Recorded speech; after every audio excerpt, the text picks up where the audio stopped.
You're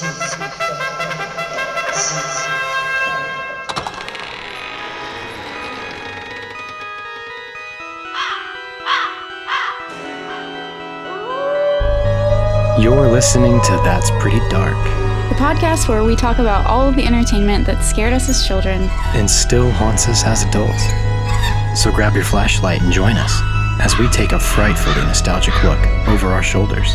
And under our beds. And in our closets.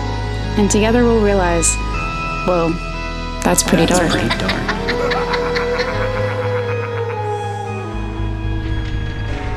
Guess who's back again. Furby's back. Tell all your friends, everybody. Furby's back. Well, we had some friends tell us, actually. Some of our listeners shared that, I don't even want to call it exciting news. A new generation of kids can discover their own curious little creature and kindred spirit that's sure to be their next BFF. With a history of disrupting pop culture in the toy aisle, Furby reminds kids that they can be hilarious, wacky, perfectly imperfect selves because that is what makes them special. Okay, so they're taking it like, my God, uniqueness is good. It's good to be all you weird. Kids are alone. I can tell you of all the things that I've called a Furby in my life, kindred spirit has not been one of them. You're all so alone. You're all socially distant, and you need a friend. I guess. You know what you need to make us billions of dollars?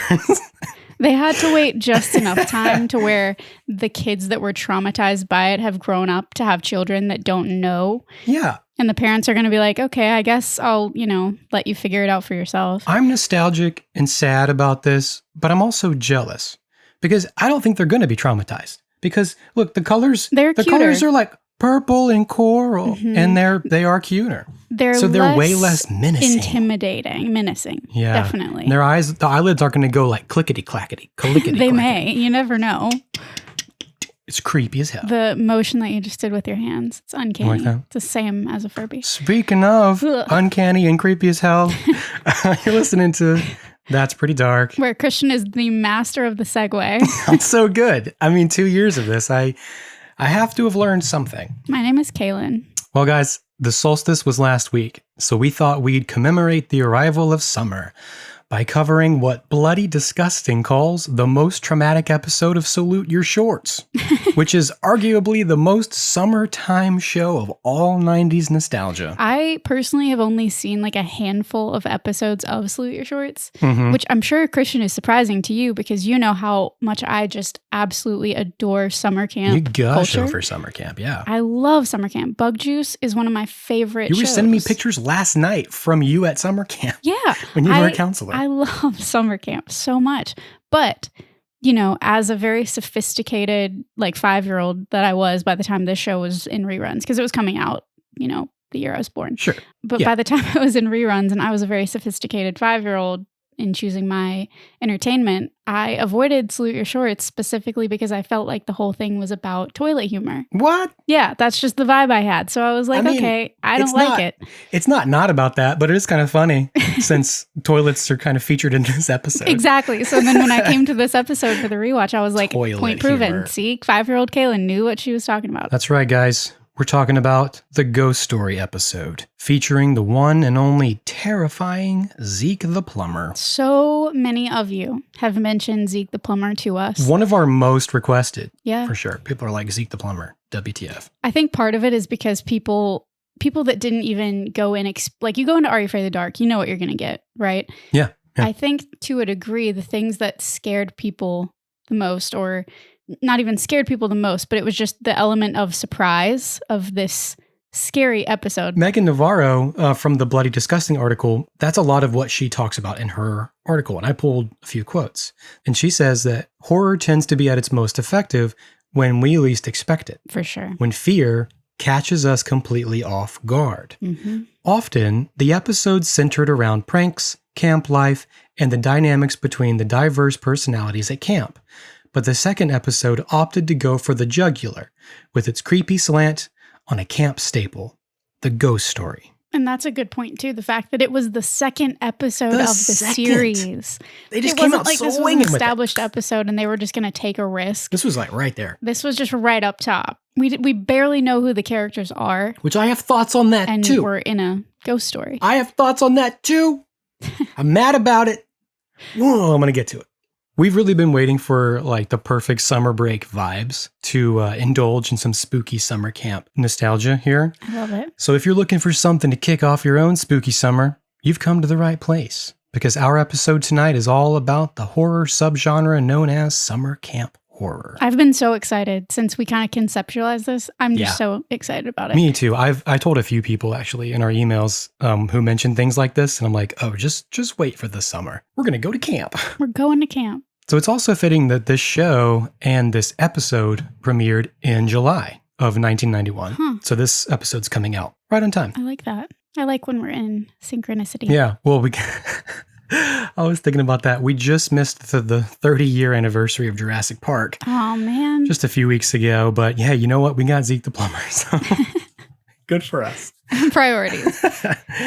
So you guys, do what you got to do. Grab a couple freeze pops. I got me some in the freezer right now. Oh my God, that sounds amazing. Yeah, I just picked some up last week. The ones that really like destroy your mouth. Yes, Plastic. Yes. Yeah. The sides, yeah.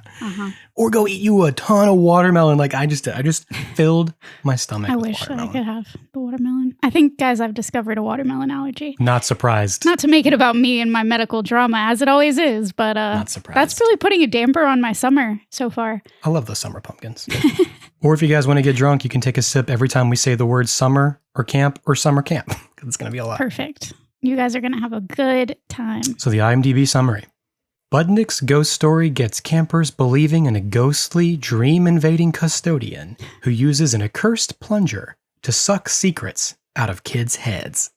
I have to tell you that having actually not seen this as a child that I recall, the concept is very scary. It is scary. Like, that's terrifying. The thought that your own private thoughts are not your own, or your own secrets are not your own. Your secrets are not secret. Is something that plagued all of us. Oh yeah, we're gonna get all. And I like how they tied that in. I really do. So I was pleasantly surprised with the complexity of the haunting. Yeah. In that aspect, but we'll get there. I will say I feel like it was underplayed. The whole plunger aspect. Agreed. I really wish they'd like overtly made it about Leaned into it. using the plunger to suck out the secrets. But it's a way cooler premise than I think was actually depicted in the episode. But I don't disagree. I'm sure 4 or 5-year-old me strongly disagreed when I saw this and was terrified. But my summary, Budnick tells a ghost story about an old camp custodian named Zeke, who died in a gas explosion at Camp Anawana years ago, but now haunts the dreams of any camper who touches his cursed plunger. When Michael and Telly have nightmares where Zeke's ghost reveals their greatest fears, they scheme with the other campers to scare Budnick and pay him back.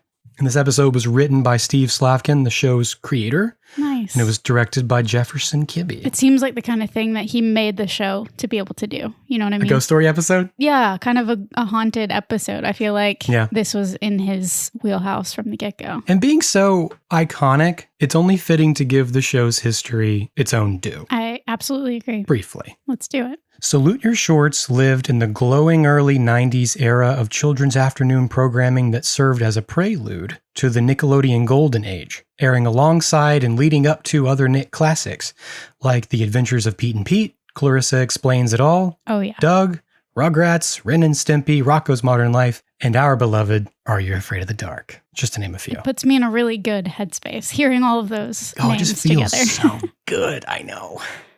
Season 1 aired in summer of 91 from July to October. Season 2 aired in summer of 92 from June to September.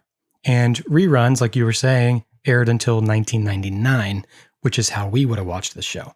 Because we were wee babes. And or when it came out. non-existent. I came along around the time that season 2 was premiering. Actually, yeah, it was airing when you were popping out of the old... Yeah. Moving on. All right. It follows an ensemble cast of all very different kids around Camp Anawana, which is, in fact, a play on someone saying, I don't wanna.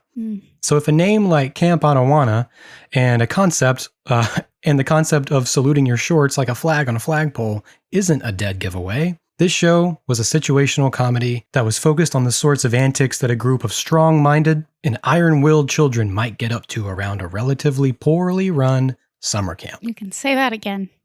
This show was a situational comedy that was focused on the sorts of antics that a group I of watched you strong-minded... decide whether you wanted to do that I was trying to joke. find my spot in the paragraph because it was a mouthful to begin with, and I was like, where do I start?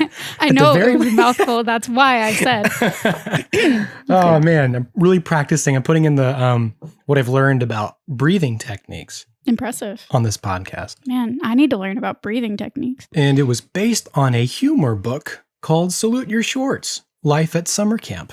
Do you guys remember humor books? Humor books. As a genre? Like joke books that you would get, you know, at the Scholastic Book Fair or the library. My favorite one I have, it's a book of like computer humor, but it's R.L. Stine. That's perfect. It's great. So as if the computer from Courage the Cowardly Dog wrote it. Sure. Yes. Perfect. And this book was co-written by the show's creator, Steve Slavkin, and his friend Thomas Hill. And when Nickelodeon was looking for original afternoon content to compete with Disney, it's unclear. They either approached Steve or he pitched the idea to Nick. Different sources say different things. Either way, it was meant to be. So they shot a pilot called Welcome to Bunk 13 that aired in October of 1990 and served as the template for the first episode of season 1, which had to be pretty much completely recast and reshot because some of the kids had already outgrown their roles. Yeah, that's tricky when you're working with that middle school age group because they do grow so fast. Grow so quickly and so visibly. Despite only running 2 seasons, it was one of Nickelodeon's most popular series and still is one of Nick's most fondly remembered shows. However, it would probably be a much bigger deal in the nostalgic Gen Y zeitgeist if it hadn't come down to the same pesky villain we all know as the business side of things.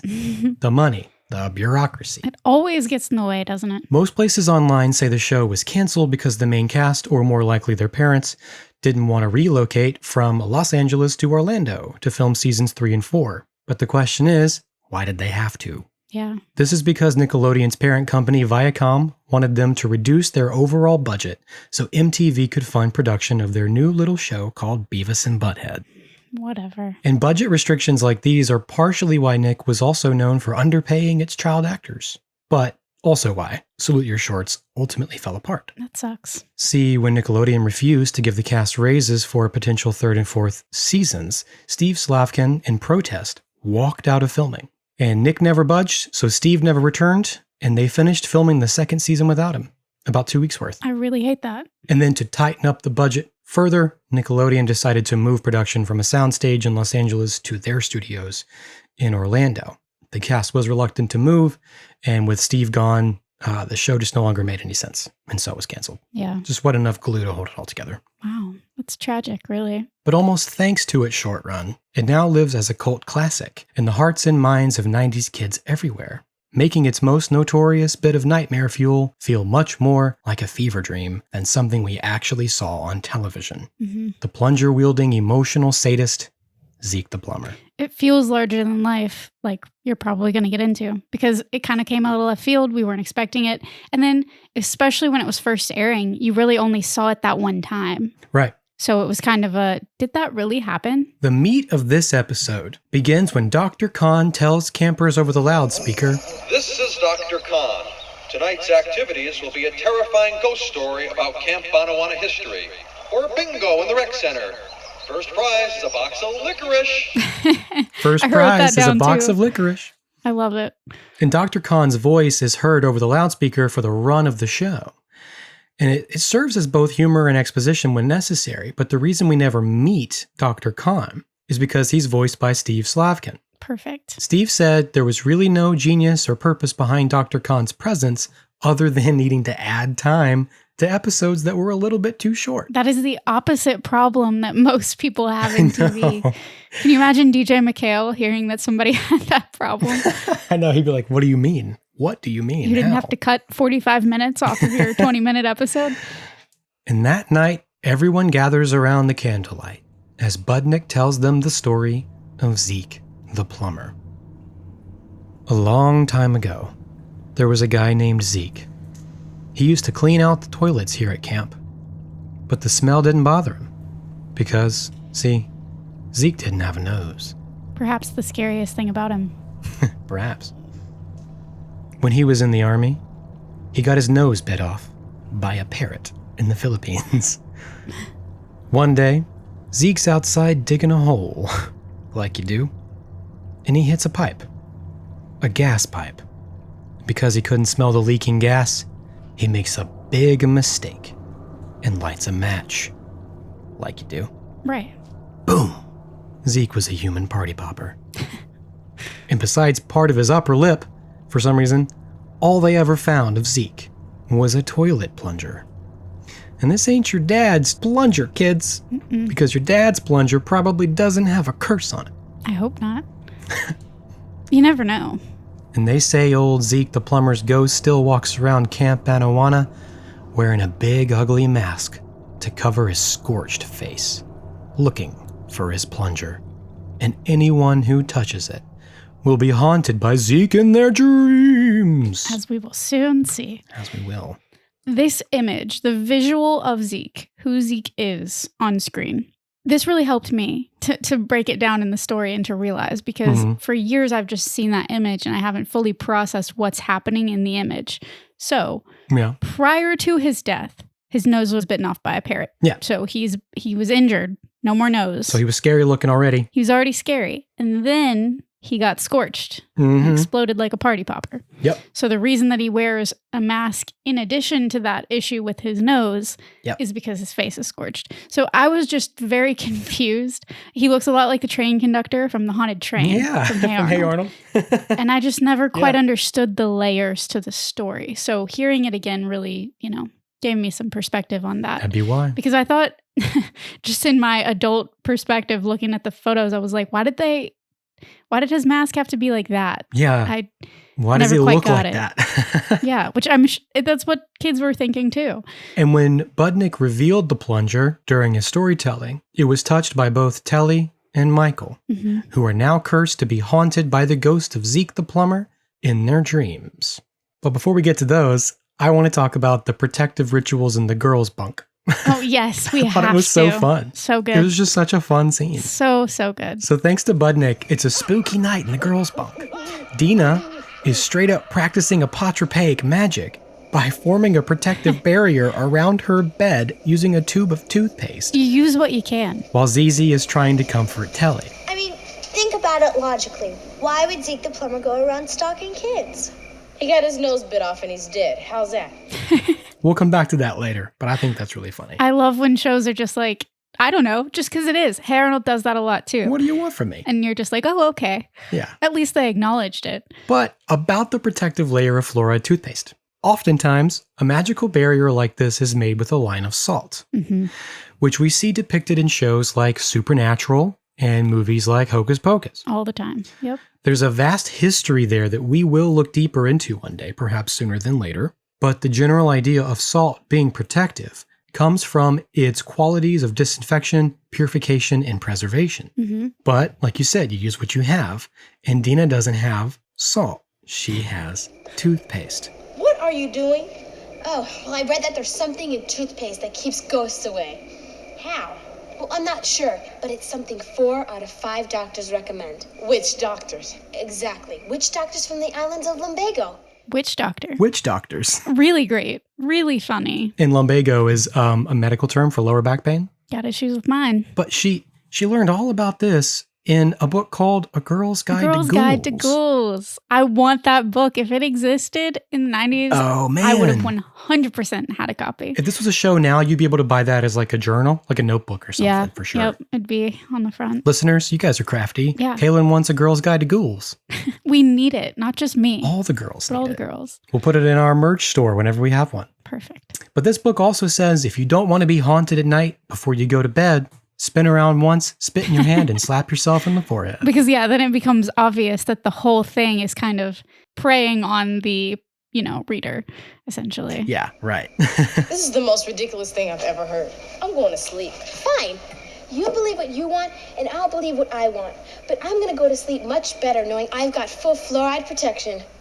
Now, good night. I thought this was such a sitcom like a multicam sitcom sequence, like Agreed. like Full House or Boy Meets Yes. World or something, like you can Yep. totally hear the laugh track almost. I have that in my notes. That's so funny that you bring that up. Yeah. For the first time in my life, I feel like my mind is trying to insert the laugh track. Yeah. Because I'm so You're conditioned so for used to it. Mm-hmm. And then I started thinking about what this entire episode would have been like on Nickelodeon as a modern Nickelodeon show or like No, a it'd be modern terrible. Disney Channel show. And then I was like, that would drive me nuts. I would hate it.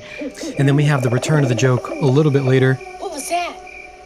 Maybe it's Zeke. when they hear a scary sound, prompting the other girls to draw a line of toothpaste around their beds, spin around, spit in their hands, and slap themselves Smack in their the forehead. forehead. It's really funny. Because, listener, I'm sure you can agree, we all turn into believers just a little bit when the night gets real dark. Mm-hmm. Or even pretty dark. I'm not doing this because I think there's ghosts. Oh no, there's absolutely no such thing as ghosts. But the best part of all this to me is in a world where salt repels spirits, toothpaste might actually work. Because what type of toothpaste does Dina have? Fluoride toothpaste. What's the active ingredient in fluoride toothpaste? Sodium fluoride, a basic salt compound. It's really not as far off as you might think, I guess. Nope. It's a pretty smart gimmick, actually. Good job, Steve Slavkin. Good thing I always have a tube of toothpaste around. Yeah. So now these two nightmares. They're both very different, but they have one thing in common. Zeke is there to expose the thing they're most afraid of. Michael is awoken by a strange, whirring suction sound that I assume is supposed to be the ethereal sound of an undead custodian plunging a toilet. Because there Zeke is, plunging a toilet in the middle of the dark room. Who are you? Friends call me Zeke. Zeke the Plumber? The fact that the toilet appeared in the middle of the room, I was like, okay. I almost wrote a disembodied toilet, and I was like, well, doesn't it not work? But I don't know. So while there is a level of humor to this, he's just plunging a toilet. Right. It's also just so damn creepy. It's so like classic Nickelodeon. Mhm. Because you do have that like kind of gross out humor Right. just embedded into it. Toilet humor. Toilet As humor. young Kalyn would. Baby Kalyn Would say. was not a fan. I don't like toilet humor. She was above that. I'm a classy lady.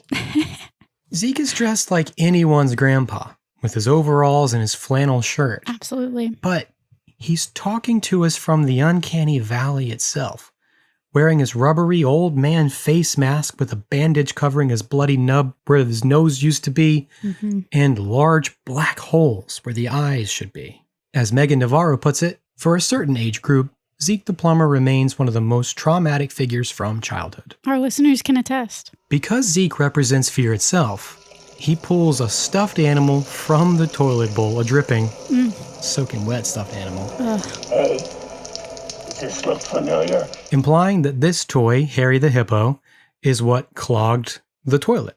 The toilet, of course, serving as the symbolic apparatus through which Michael has attempted to conceal or forget or flush away the anxiety he feels about having mistakenly brought a stuffed animal with him to camp. Right. He didn't know he was going to make friends with Budnick when he brought that little bit of comfort from home. No one knows there's going to be a Budnick. And this also prompts Michael to reveal that sometimes he still sucks his thumb. But he doesn't want anyone to know about these things, so Zeke whips out a megaphone and announces, Attention, everybody. Michael Stein sucks his thumb, and he has a stuffed animal at camp. You baby. and then we carry the symbolism one more literal step forward as Zeke takes the plunger to Michael's head to see what other secrets he can dislodge from Michael's mind, startling him awake. Let's see what else you have inside your head. And that was the moment that I was like, oh, okay. Yeah. That checks out. I get it now. It works That's for really me cool. then. Yeah, I was like, this is actually a really cool horror Very movie villain. cool concept. Yeah. Like they could make a feature based off of this now. Because it wasn't just the scary visual. Right. And Zeke even says it, that he's going inside his head.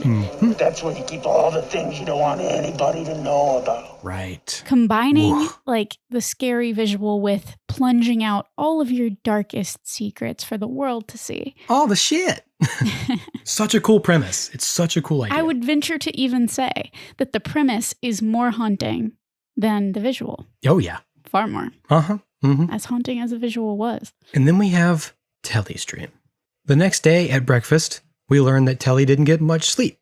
And at first, this made me think of your research from The Shadow of Courage about how sleep deprivation can actually lead to much more like intense hallucinations while in a waking state. Sleep is good. Not sleeping is very, very bad. Yeah. Just in a nutshell, for our brains, our hormones, everything. If she'd just gotten sleep the night before, she'd be missing this nightmare right now. Most likely. Nonetheless, she does actually fall asleep. And so then it made me think about lucid dreaming and astral projection, because a lot of lucid dreaming practitioners say that it helps if you take a nap shortly after waking up in the morning.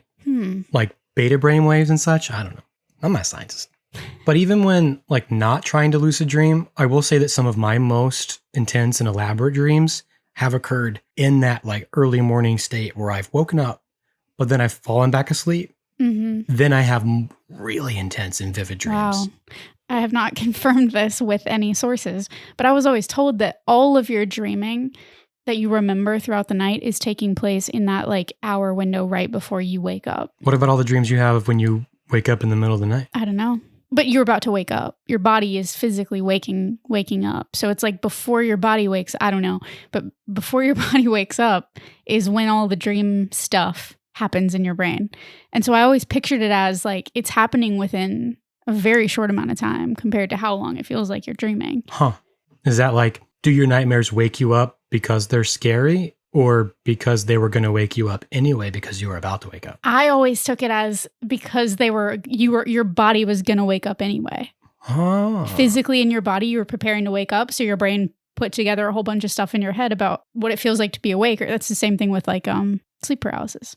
Huh. I don't know. I can't say that to be certain, but I have been told that at some point in my life and it stuck with me. So I'll just pass it along for all of you lovely listeners to then be misinformed too. It sounds like a guy at a party just trying to like, just trying to impress you. I don't listen to them. What do you mean?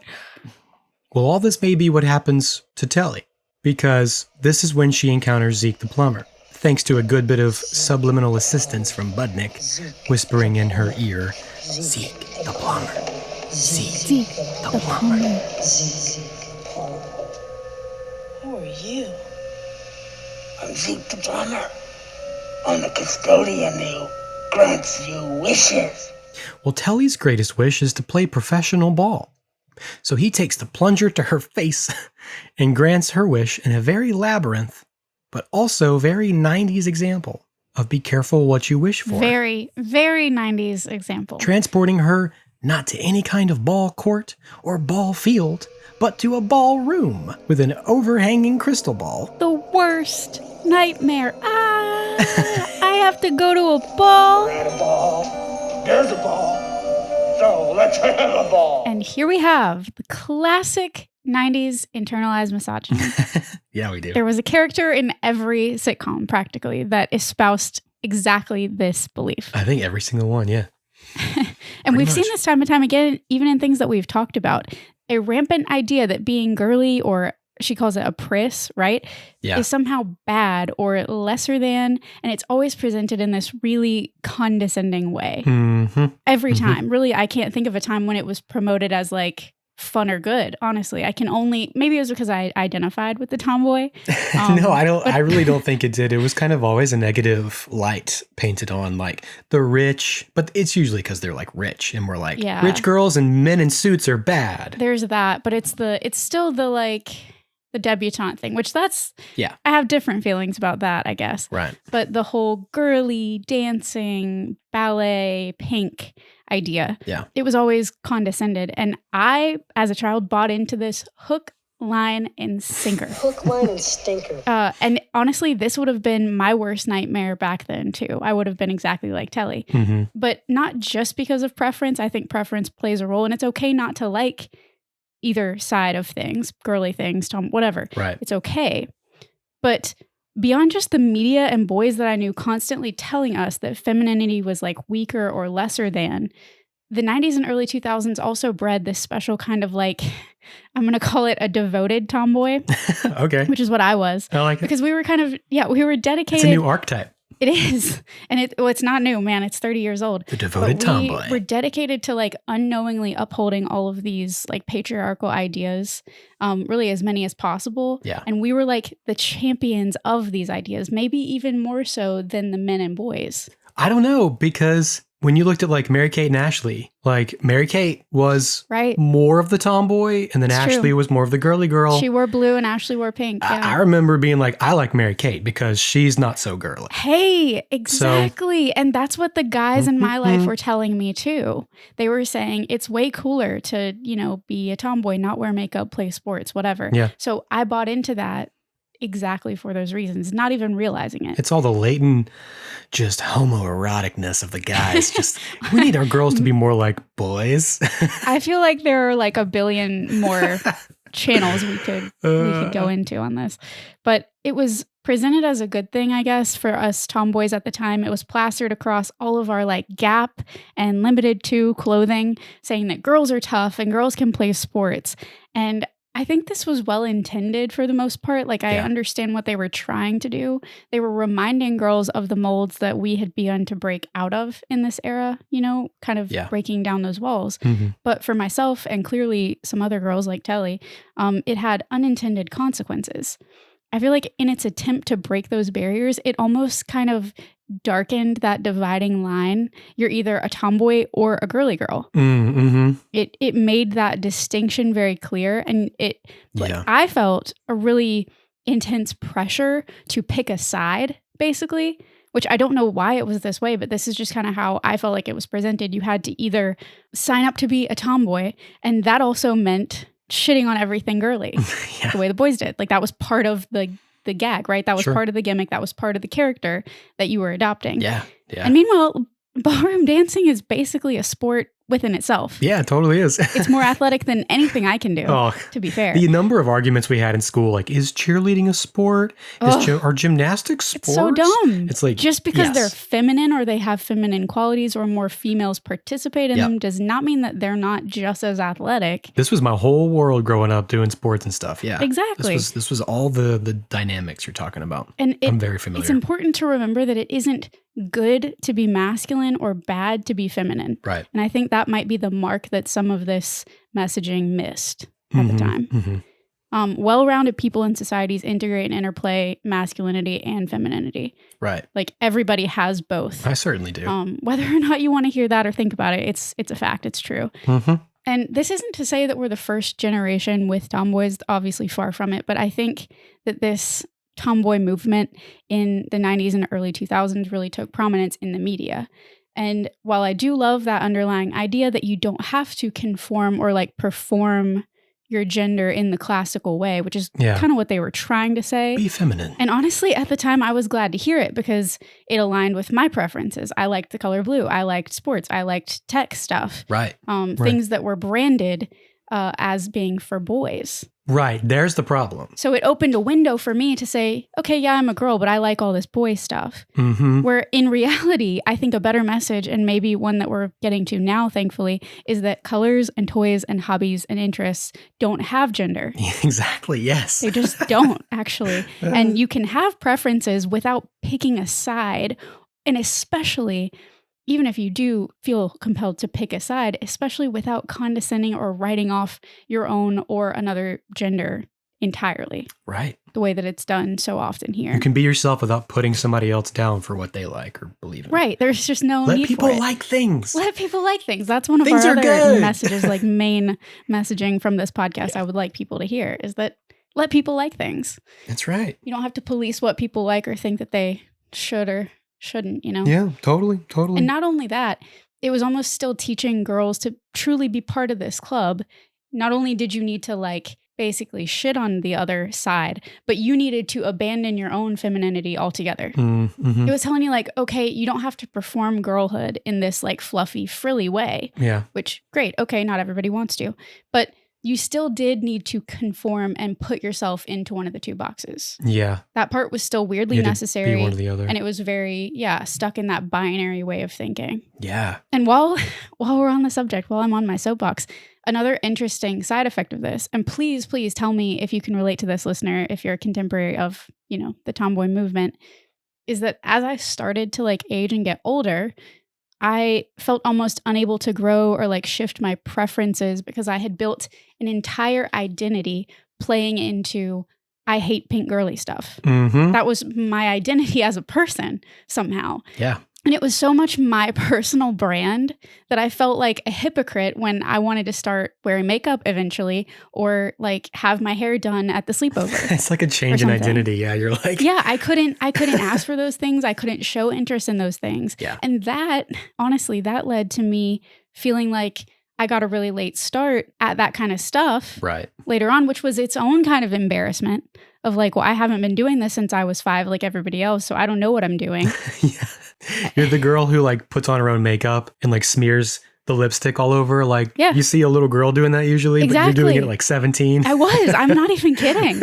I was so delayed in that aspect just because I was not only embarrassed to pursue it. Right. Yeah. And then I was embarrassed because I didn't know what I was doing. Mm-hmm. So it was just a double-edged sword. Oh, I get that. I have a lot of things within the quote unquote masculine world, things that I felt like I should know how to do. Right. When I became an adult, I didn't know how to do. It's then two sides of the same coin. It gets harder and harder to ask those questions of like, hey, how do you do that? Right, because you're supposed to already know. You risk someone going, you don't know how to do this? Right. What's wrong with you? It's just such a weird source of shame. It is. Meanwhile, it's just all a performance. Shame and embarrassment. Yeah. And then because I was embarrassed, I often felt the need to kind of lean into that performance even more, which I feel like is kind of what Telly does sometimes. Yeah. I felt like I needed to lean into this as if the tenets of tomboy culture were part of my like moral and ethical fiber. Your code. Yeah. I took it so personally. And it kind of makes me wonder where characters like Telly would be today. Like, I'm sure she would have been a professional athlete and basketball champion and whatever. Mm-hmm. But I like to think she would probably also be like killing it on Dancing with the Stars. That makes sense. Yeah. I don't know. So I had a lot of thoughts. As soon as the scene popped up, I was like, I figured you would. This stuff is for sissy little girls who got nothing better to do with their lives. But you are a sissy little girl, aren't you? No. It just makes me want to grab her and be like, you don't have to give her this performance, Telly. Like, you don't have to do this. Yeah, who are you trying to convince? You don't have to condescend their hop. Yeah, who are you trying to convince? What are you trying to prove? Yourself, because it's your dream. Right. Anyway. Yeah, that's another layer to all this. Facet to all this is that it's all happening in her head, but... She is Zeke the Plumber. We all are Zeke the Plumber. We are all Zeke the Plumber. Oh my God. And that's kind of the thing, like, everybody feels like these things are such a bigger deal than they are when you're a kid. You feel like this is everything. And you can feel Telly doing that. You see it in things like Are You Afraid of the Dark? Right. These ideals are such a bigger deal than they actually are. It's not actually that deep. And you can just like what you like. Yeah. And I just wish at the time I could tell baby Kalyn that. Right. And I wish I could tell all the girls that I was, and all the boys that for that matter, the guys that I was agreeing with and the girls that I was treating unfairly at the time. So she tries to leave, but here we see the same bit of fairy lore that we've now encountered multiple times. Like I mentioned, Labyrinth. You make some wish or you eat of some forbidden fruit or make some gesture of submission to the magical entity, and you are transported to a type of dance or a ball, typically a masquerade ball. But in this case, it has much more of a debutante ball kind of vibe. Right. Yes, for sure. But Zeke informs her that she's trapped there for quite a long while. For the rest of your life. So relax, enjoy the music, and let's dance. In a bit of levity, Zeke begins waltzing with his plunger around the ballroom as Telly chants her own version of There's No Place Like Home. Yes. I gotta get out of this ball. This is the one thing I did remember. So like I said, I don't remember watching this episode, but the visual of Zeke dancing with his plunger, I 100% Oh, it like knew. came back to the surface, So either maybe maybe that was like in a promo or something Could later have on. been. I have no idea. It does feel familiar, like something they would use, yeah. That was the only scene that rang a bell for me. Because it's one of the most they always use the most absurd visuals from things for their promos. Exactly. To show you how exciting the network is. Yeah, you gotta watch the episode. You gotta watch this ball. Don't miss it. On Nick. Nickelodeon. So hearing both of these dreams both of these, like we said, it's a great horror concept that these like private thoughts that you have are going to somehow be exposed. Mm-hmm. You know, that's something that we all fear, especially in this age range, right? Right. Something that I thought about as I was watching the episode. It's not like Budnick knew about their fears or embarrassments until they told him or admitted them to him. Yeah, they told him. They were still happening in Like, their head. They didn't have to do that. They number acted one. like he did this to them. Exactly. Like, man, I can't wait to pay him back for this. Yeah, he and deserved. it's like, And I mean, yes, didn't okay, do. He just told a like scary told story. the story, but yeah, he doesn't know about. That still happened in your head. They so I don't know revealed if to it was him just kind of these things. Yeah, the you're right. idea of like reality is not quite as stable as at that age, and you do feel like it's all sort of having a dream about everybody knowing about something. Suddenly you do feel like everybody knows about that thing, or you're more self-conscious about that thing. It's sure. It's how we always project our own insecurities onto other people, and we assume that they know what we're thinking. 100%. I think that's where it comes from. I think, And I think that's really like, it's a very mature, like very elevated concept for the episode to attempt, you know? right? Yeah. So I do really like that. Even like the fluoride toothpaste humor, only adults would get that. Kids don't get that. Yeah, really good.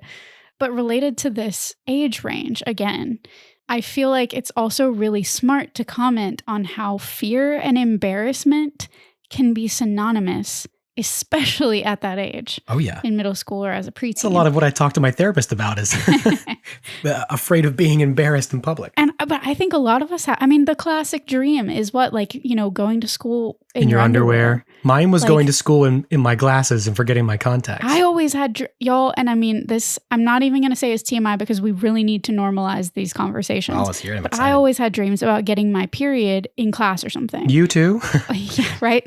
I'd always dreamed about like not having something when I needed it, or having to like ask somebody, like the embarrassment of that at the time, which this is exactly why I'm talking about it to however many thousands of people are going to hear me say it. Like, we need to normalize those things so that other kids don't have those fears. But anyway. Girls feared getting their periods and guys feared getting boners.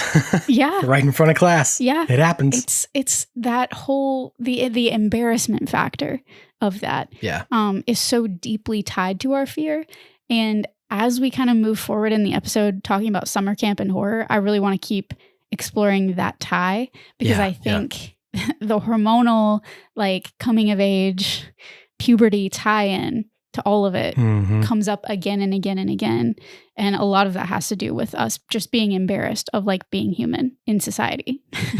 Because none of us, for some reason, think other people are dealing with it. But guess what, listener? Right. You're not alone. You're not alone, guys. You're not alone in this either. That's like such a strong thread through all these 90s shows, especially for like teenagers, these like teenage sitcoms. Oh, yeah. It's all about who's going to get embarrassed next and by what. Yep. You're onto something there. Because there are things that I'm afraid of that have nothing to do with being embarrassed. Sure. But it is interesting how much of it is tied together.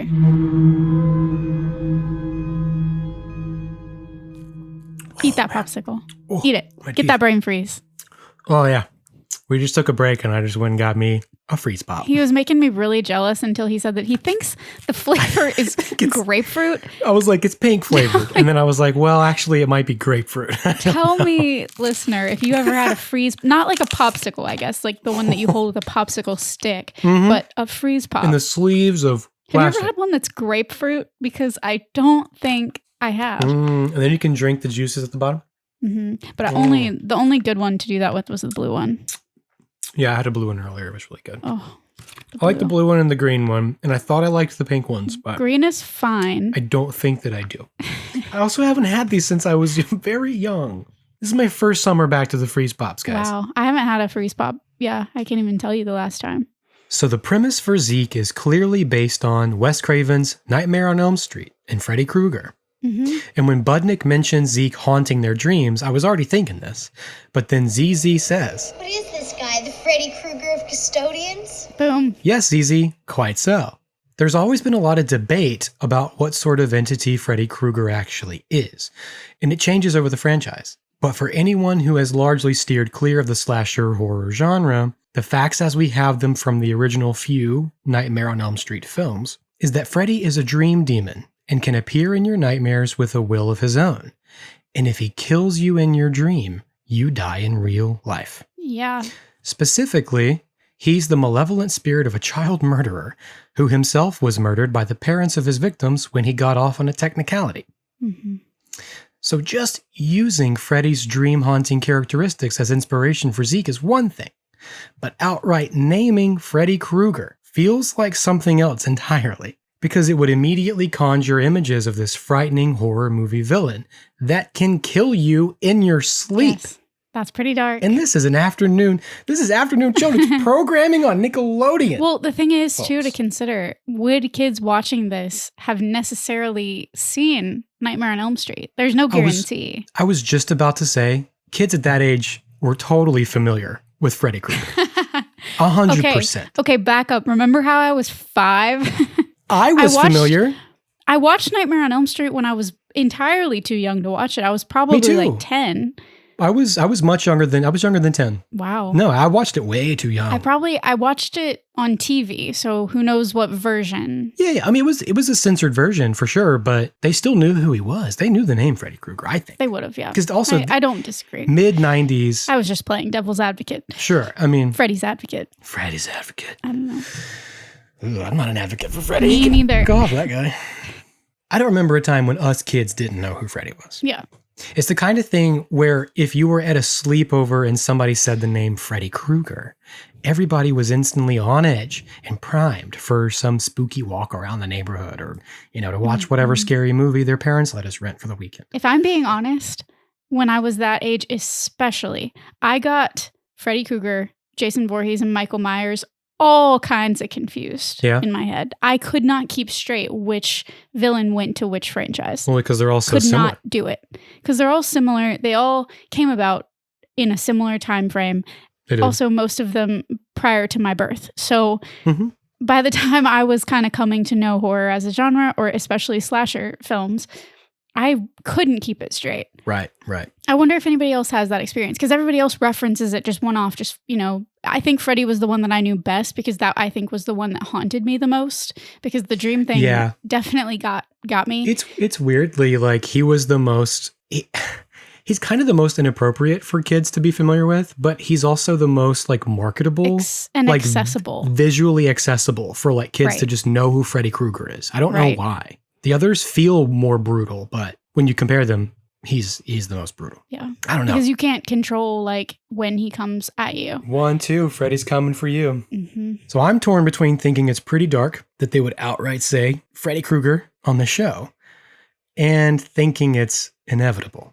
Because if my relatively small experience with sleepovers tells me that in any given house, on any given weekend night, the name Freddy Krueger can be whispered in the dark to instill fear into a room full of children, then I can only imagine how often his name came up over the weeks and weeks of any given sleepaway camp throughout the 80s and 90s. Absolutely, yes. And not just his name, but other names as well.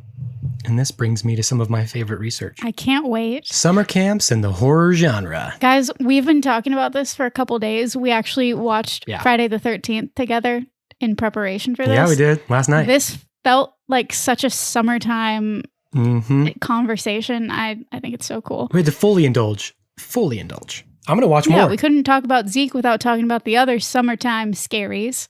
Yeah, I know. I'm gonna keep going. I'm having me a summer of fear. I'm excited about it. Speaking of which, Fear Street. Do you remember watching that like 2 years ago? Yeah, There were like 3. Yeah.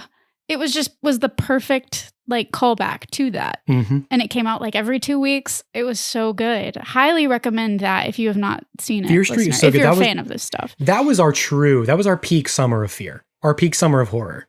Like 2 years ago. Oh yeah, for this like decade. Because we both watched Fear Street, and then that same summer I watched American Horror Story 1984. Yeah. I think you watched it too. I did. I had started it and I got kind of disillusioned with it. Yeah. And yeah, you recommended that I finish it, which I did. Once it gets good, it stays pretty good. Mm-hmm. But to understand how horror fits so perfectly into the summer camp on the whole, I figured we could take a look at how summer camps got started and where they came from. I can't wait. Kind of like what makes a summer camp. Let us know, listener. Did you go to summer camp? Did you go to any kind of sleepaway camp? Let us know. I personally feel like my summer camp experience, mine was church camp. I'll just be real with you guys right up front. Yeah. And any camp I did was also church camp. Yeah. So I feel like I kind of got slighted on the whole like ghost stories at camp aspect. Things like that. I love the idea of it. Parent Trap 1996 was one of my favorite films and is one of my favorite films. You should have been a boy. You would have hung out in the boys' bunk where all they did was tell scary stories. Yeah, no, we didn't do that. We did Bible studies and learned how to keep ourselves pure. All we did was freak each other out and look up inappropriate videos on the internet. Yeah. Church camp. I had my fair share of summer camp fun. Don't get me wrong. We had shaving cream fights. We had we caution taped the boys' cabin my senior year. That was pretty fun. Talk about a crime scene. Not inside, of course. You couldn't enter their cabin. No, but of course not. Elements. I performed in the talent show. Like I had some good, classic summer camp experiences. But yeah. And I wish now that I had that ghost story element because we were next to a lake. Yeah. At my camp, we were up in the woods. So you had everything. It would have been perfect. Oh man. Tell us about summer camps. Encyclopedia.com Classic. says summer camps for boys began in the 1880s. Naturally, the boys got to do it first. Of course. The American Camp Association says the first boys' camp was 1861, but another article I read said as early as the 1850s. Wow. So all I can say is sometime in the latter half of the 19th century. Mm-hmm. I'm going to read some quotes from encyclopedia.com. Summer camps, overnight camps attended by children without their parents, were first established in the 1880s in North America, fueled by Victorian convictions about nature's moral and physical benefits, as well as newer concerns about degeneracy and failing birth rates. Okay. In the 20th century, the summer camp idea became an international phenomenon, supported by organizations with varied social, political, religious, and pedagogical agendas. In short, summer camps have become an increasingly important means for socializing modern children. Mm-hmm. The earliest camps were small, private camps for older boys, developed in response to growing concerns about the emasculating tendencies of what was called over-civilization. Gotta get back to nature. This is reminding me of that season of You, the TV show. Oh, yeah. Mm-hmm. Go and yell in the woods or something. Beat your chest. Whatever. Yeah. That primal need to feel like you're in control of nature. We're all animals, not just men. Catering to the sons of elite families, many of these camps were located in the woods of northern New England, far from the temptations of city life and the refinements of the quote-unquote feminized home. Wow. Camps for girls were established in the early 20th century to foster a new, more self-reliant generation of young women.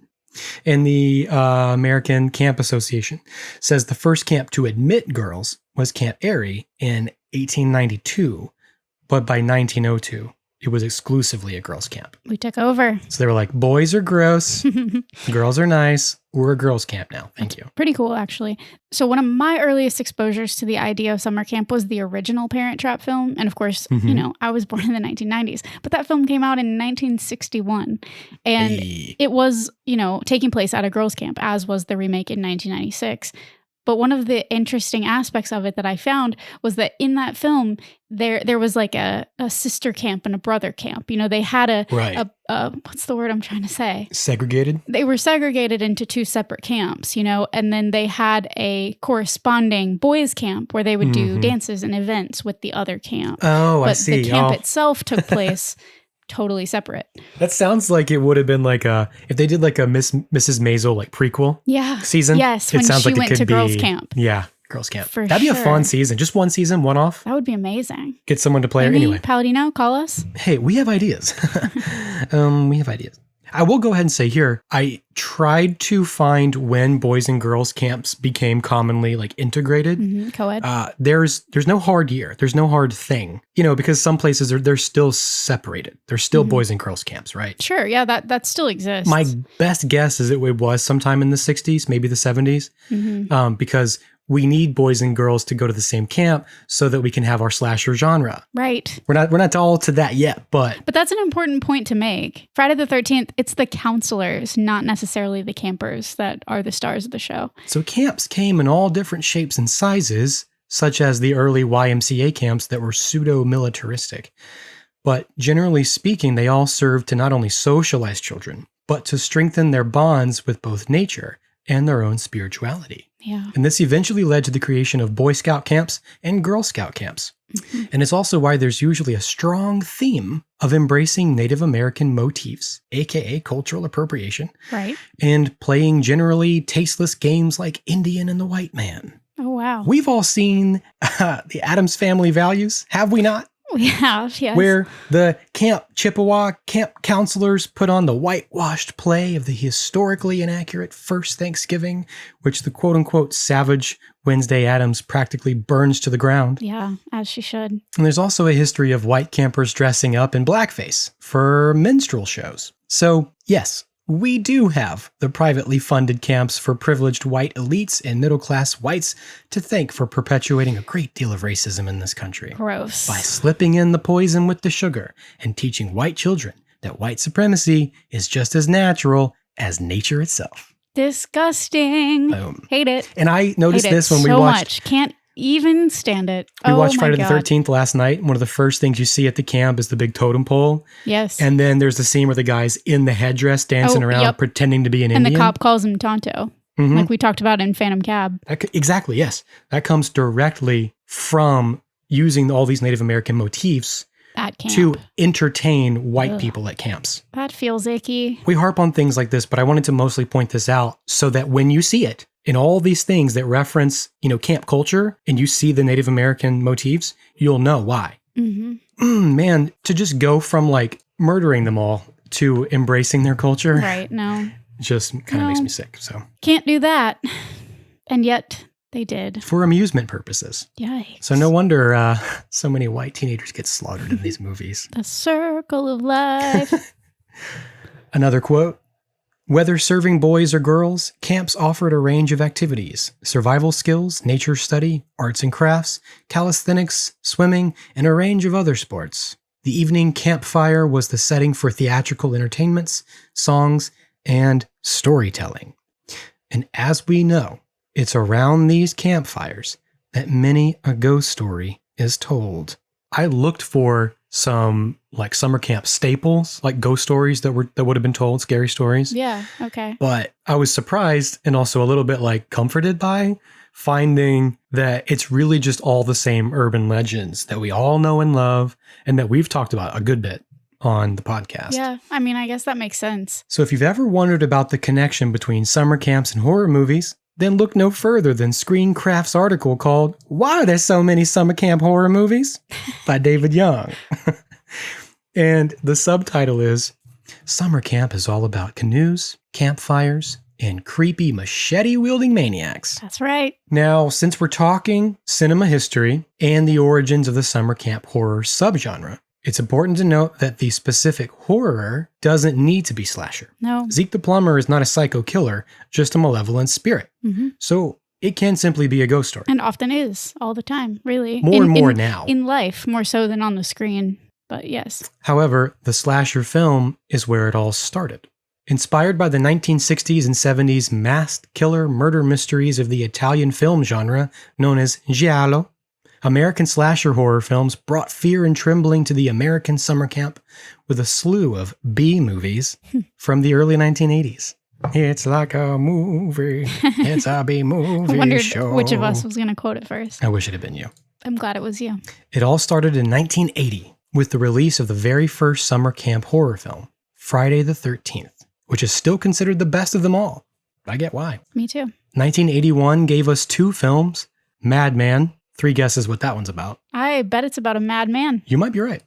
And The Burning, which was based on the Cropsey urban legend from New York. Ooh, there's a great documentary about that. It is so good. Highly recommend looking that up. 1983 gave us Sleepaway Camp, which is considered the second best after Friday the 13th. And I think I'm going to watch that one tonight when we're done. Sounds good to me. This list goes on and on for the last 40 years until recent revivals like you were talking about with Fear Street Part 2. Yes. And we have American Horror Story 1984.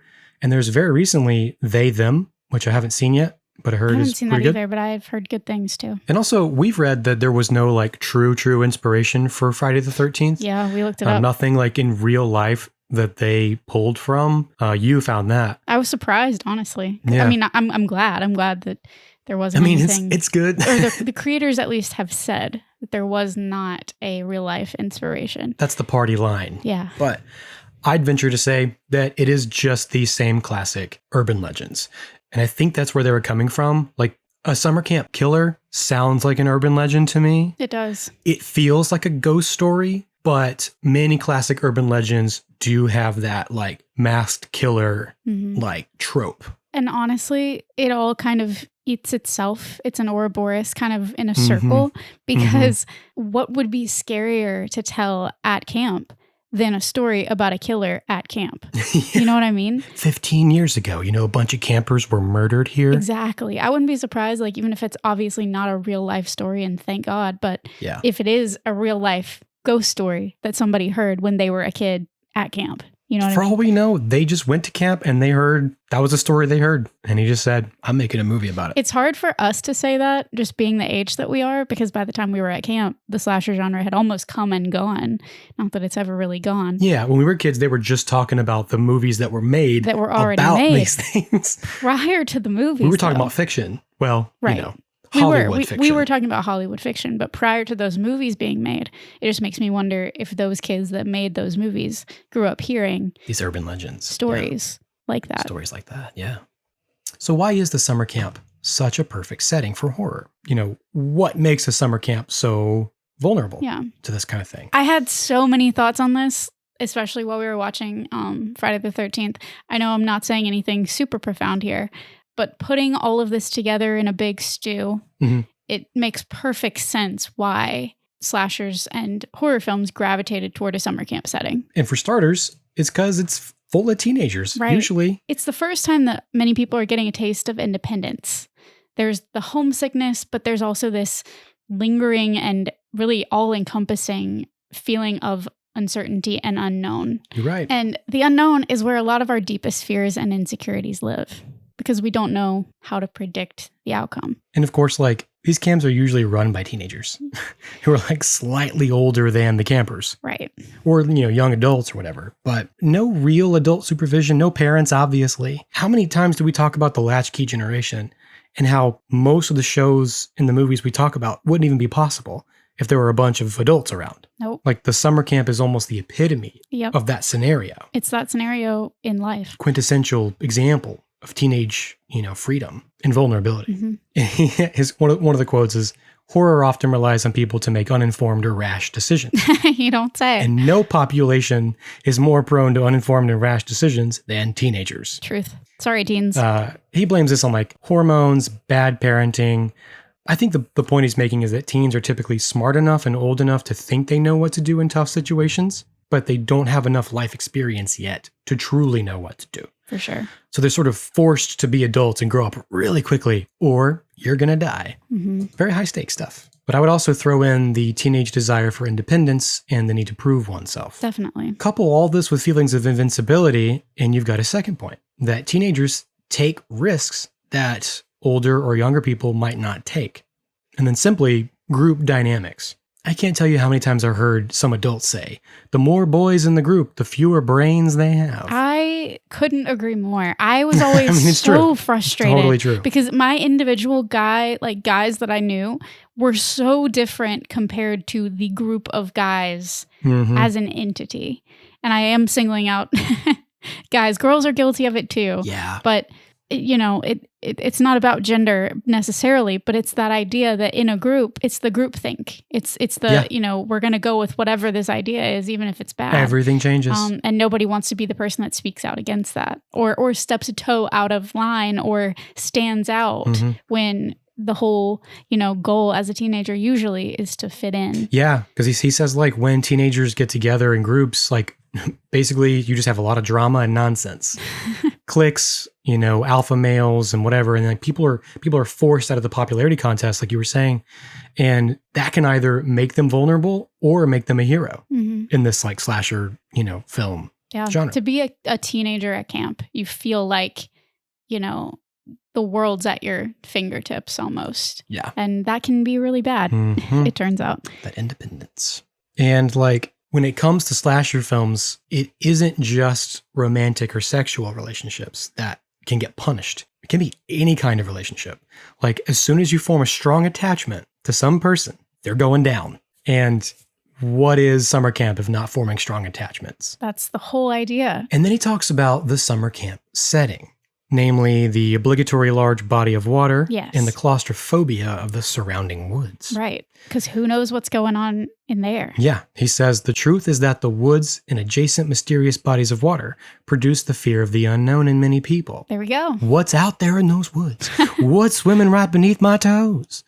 What threat can I not see? I that's there? got spooked, many a night. But, more than that, it's the total isolation. Yes, The complete separation from civilization that makes these slasher film teens most vulnerable. for sure. The nearest town can be miles away, and the phone lines can be cut, the power can be tampered with. Now, it's the lack of cell signal. Oh, nowadays, God. Oftentimes camps, and I can't really speak to just like a mainstream, a bigger camp setting, Yeah. but at church camp, you were never allowed to have any kind of cell phone. Mhm. And of course, in the 80s and further back, it was just inherent that you were immersed in this experience. You had nothing and no way to contact Mhm. the outside world, really. Totally closed off. And last but not least is the long-standing camp tradition of campfire storytelling, which almost always leads to a creepy tale. It's really just a human tradition.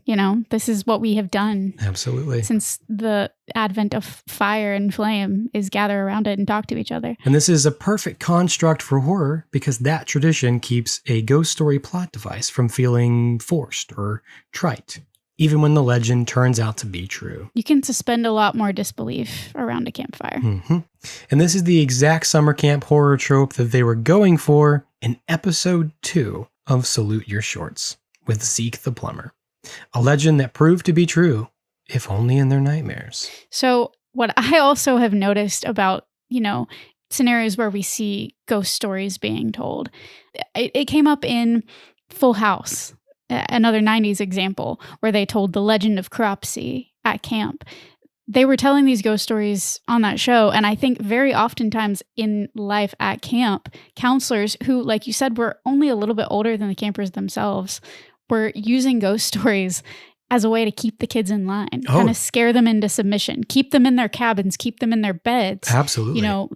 If they were scared, they were at least behaving. Yeah. And I think that, over the years, counselors probably leveraged that. Who knows, maybe to the detriment of some kids' psyches. I think that's true because that's how fairy tales came about. I mean, these were these cautionary tales to keep children from misbehaving. Right. These scary stories, it's always served that purpose. So that makes a lot of sense. And I think summer camp is like a prime example of that as well. Yeah. From what I could dig up, it seems like mainstream camps are kind of moving away from that tactic. Like often camps, especially depending on the age groups of the campers, won't allow ghost stories to be told at nighttime. They may have a ghost story during the day or, some sort of storytelling, Interesting. moment during the day. But I think research and different psychological advice has probably led them away from that. And instead, what I read is that, counselors now are encouraged at a lot of mainstream camps to instead use the nighttime to talk about what they're excited about for the next day or things that are more upbeat. So as to not have scared, because of course, back in the day, right? And it's just so interesting to think about the differences in generations, because now the parents are our age and they're sending kids to camps where they had all of these traumatic ghost stories told to them. And, it's the backbone of this podcast is what we talk about all the time. I don't know necessarily that we were better equipped to deal with it, but times were just so different in the 70s, 80s, 90s that we were getting these, unmitigated ghost stories and all of these scary tales at camp. And there wasn't really anybody saying no or having any kind of regard for what it was doing to kids. It was just something that you did at camp. Kids will be kids. And I feel like now a lot of parents are more involved than our parents were. They're coming back and saying, maybe that's not such a great idea. And I think that's turned the tide a little bit. That makes sense. It's the same thing we say about all of these shows that we watch. I can't imagine my life without it.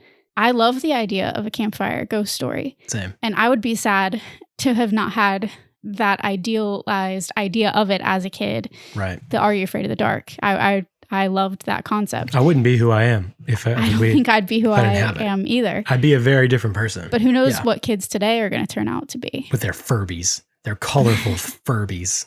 With their brand new non-threatening Furbies. That all just makes me think about like all the book banning and the censorship of like what we're trying to not expose our kids to, and like figuring out like what's good, what's bad. I don't know. Like that's kind of why we're here talking about it. Like we don't know which way is better necessarily. We don't.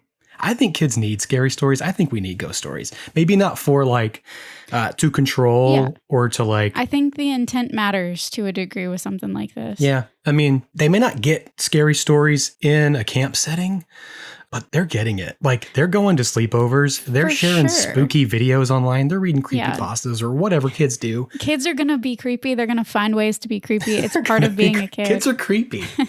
They're just going to have different memories of the scary stuff from childhood. Right. It's just going to be through a different lens, or it's going to look different to them when they get older. And it does for us, yeah. But it's all the same stuff. Over and over. Humans are scared of what humans are afraid of.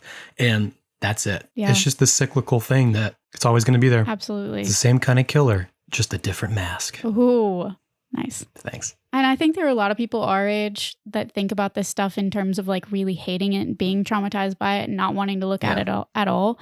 And then there are people like us that, you know, we were afraid of it and we admit to that, but we also talk about how much we loved it and how much we do feel like it helped in our development and growth in different ways. So they're just arguments to be made on all sides of this spectrum. I guess it's technically healthy. It's technically good. Yeah, I think it's technically probably better, but it won't be what we had. A little fear never hurt anybody. So to wrap things up, I want to go back to what ZZ says to Telly in the girls' book. I mean, think about it logically. Why would Zeke the Plumber go around stalking kids? He got his nose bit off and he's dead. How's that? This is commentary on the motivations of classic horror killers like Freddy Krueger, Michael Myers, Jason Voorhees, and Pennywise the Clown. Mm-hmm. Why do they do it? They're sadistic, for one. Well, they are sadistic, but why?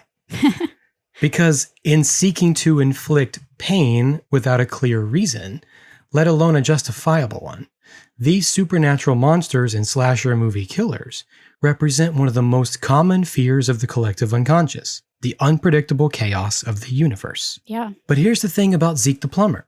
All Budnick says is that Zeke walks the grounds looking for his plunger and gives campers nightmares.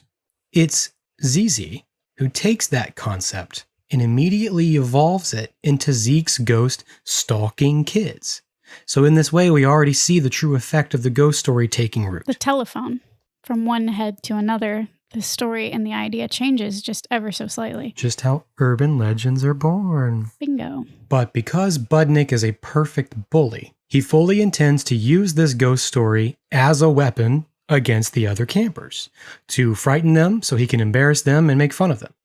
But if the ghost story is a weapon, it's only ammunition, and the greatest threat is the fear itself.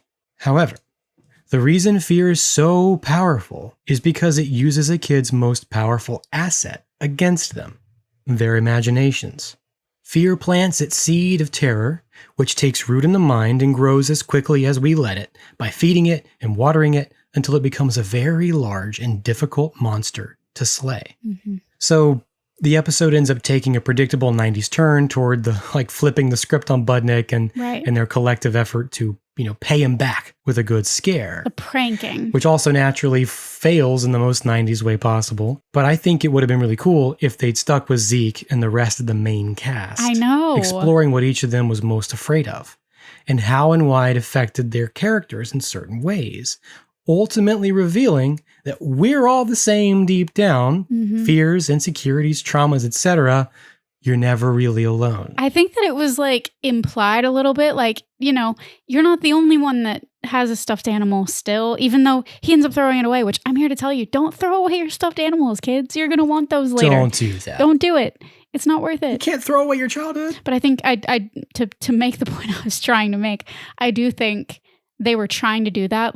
You're not alone if you have a stuffed animal, even though they kind of portrayed it in a bad light. You're not alone if, you don't want to be this girly girl, whatever you want to say about that. I think they did try to illuminate some of embarrassments or fears that kids had. Yeah. But I agree. They could have punched that so much harder. They could have made it so much stronger. And it could have been a really like beautiful, portrayal of fear and shame and embarrassment as a kid and the collective experience of it. Exactly.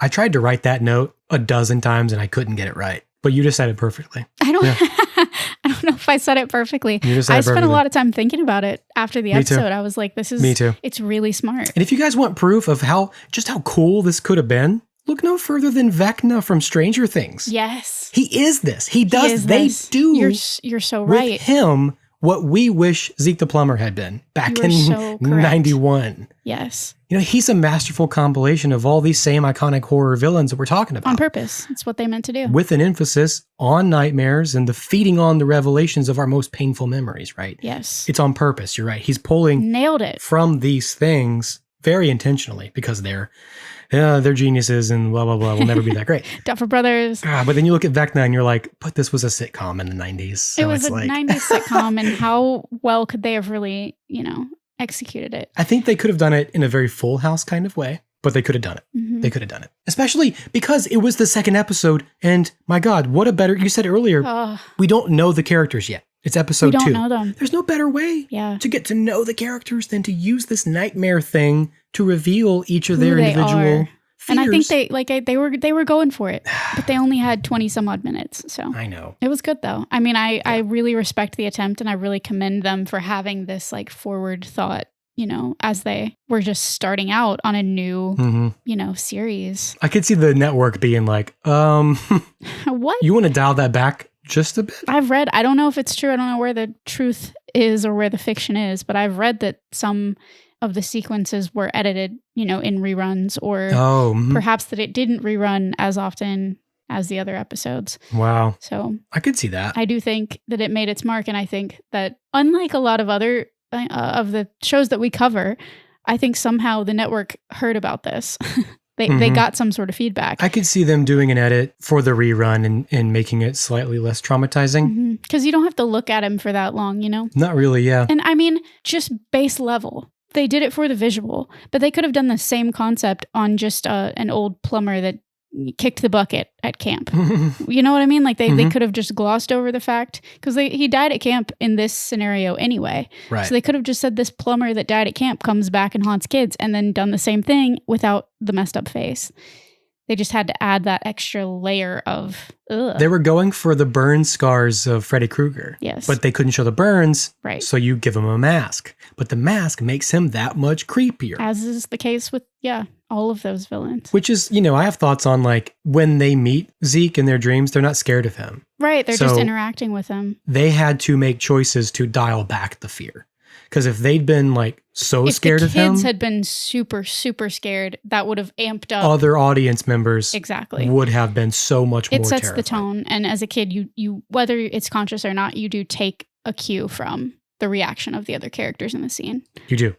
And if they're treating him just like any, average person, you kind of go, oh, maybe he isn't that scary. Right. But to speak to all this, I wanted to quote one more time from Megan Navarro's article. She says the main reason Zeke has haunted a generation is because he unexpectedly appeared Yeah. on a sitcom.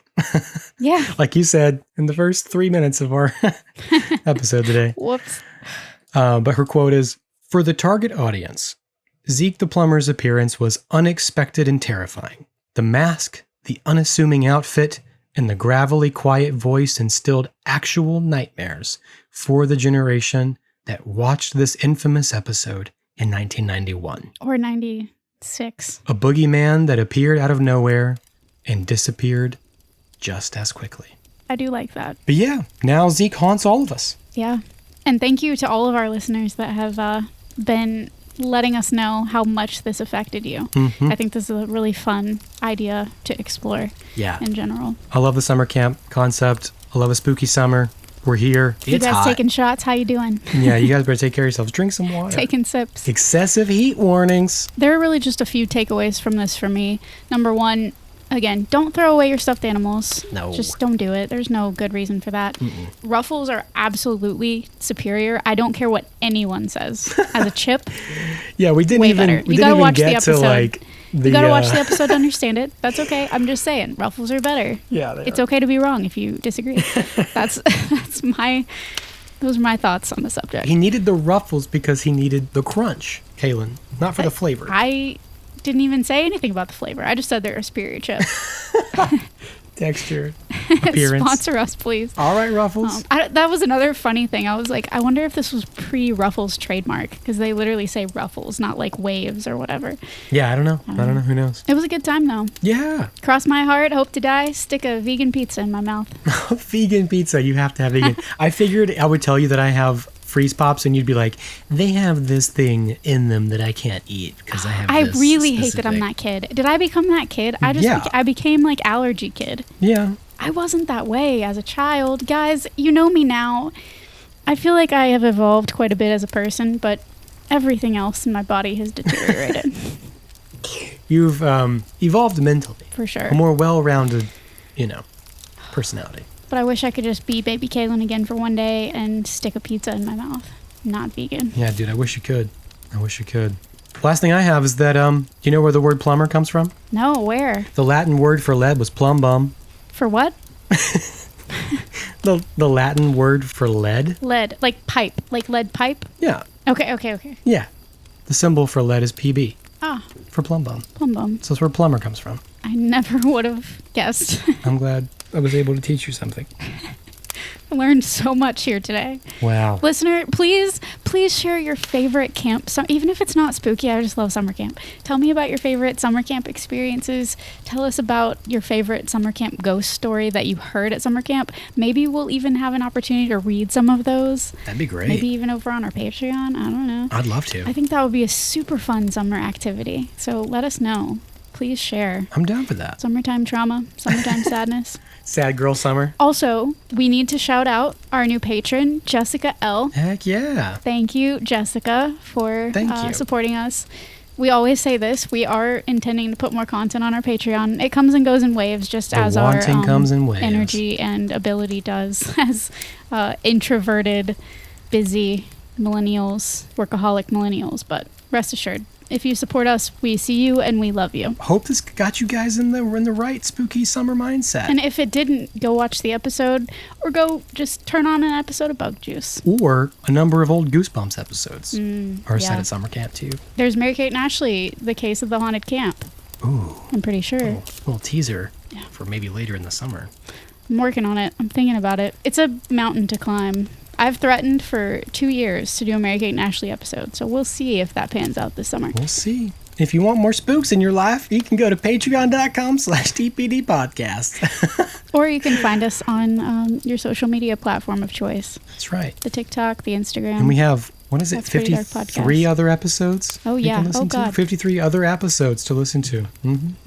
Well, stay cool, guys. Yeah. Thanks for listening. Literally, stay cool. Go jump in a lake. Jump in a lake. Eat a freeze pop. Go take a long walk off a short pier with a freeze pop in your hand. That's right. Thanks for listening to That's Pretty Dark, written and produced by Christian Baxter Mott and Kalyn Andrews. Our music is composed by Jonathan Simmons, and our art is provided by Paige Garland at Power Girl Illustration. Join the collective nostalgia and follow us on Facebook and Instagram at That's Pretty Dark Podcast. Share your experiences and let us know what shows, films, or villains still haunt you from childhood at that'sprettydarkpodcast@gmail.com. Remember, you're never really alone. So until next time, sweet dreams, everyone.